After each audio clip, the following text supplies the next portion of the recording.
The new year is a time for resolutions. Mentally at least, most of us could compile formidable lists of do's and don'ts. The same old favorites recur year in, year out with monotonous regularity. We resolve to get up earlier each morning, eat less, find more time to play with the children, do 1,001 jobs about the house, be nice to people we don't like, drive carefully, and take the dog for a walk every day. Past experience has taught us that certain accomplishments are beyond attainment. If we remain inveterate smokers, it is only because we have so often experienced the frustration that results from failure. Most of us fail in our efforts at self-improvement because our schemes are too ambitious and we never have time to carry them out. We also make the fundamental error of announcing our resolutions to everybody, so that we look even more foolish when we slip back into our bad old ways. Aware of these pitfalls, this year I attempted to keep my resolutions to myself. I limited myself to 2 modest ambitions: to do physical exercises every morning and to read more of an evening.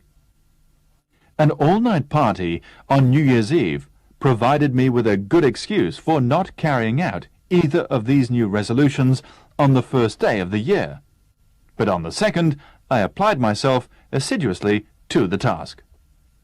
The daily exercises lasted only 11 minutes, and I proposed to do them early in the morning before anyone had got up.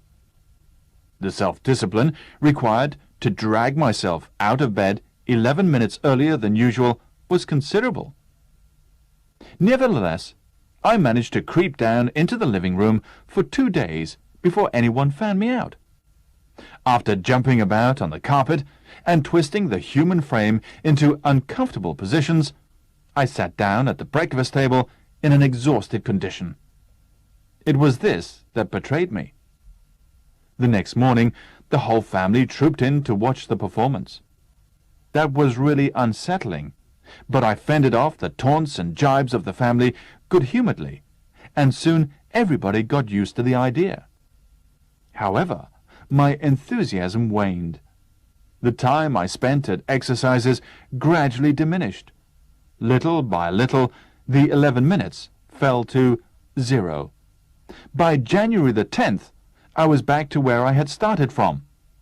I argued that if I spent less time exhausting myself at exercises in the morning, I would keep my mind fresh for reading when I got home from work.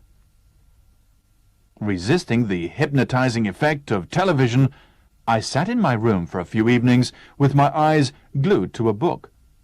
One night, however, feeling cold and lonely, I went downstairs and sat in front of the television, pretending to read. That proved to be my undoing, for I soon got back to my old bad habit of dozing off in front of the screen. I still haven't given up my resolution to do more reading. In fact, I have just bought a book entitled How to Read 1,000 Words a Minute. Perhaps it will solve my problem, but I just haven't had time to read it.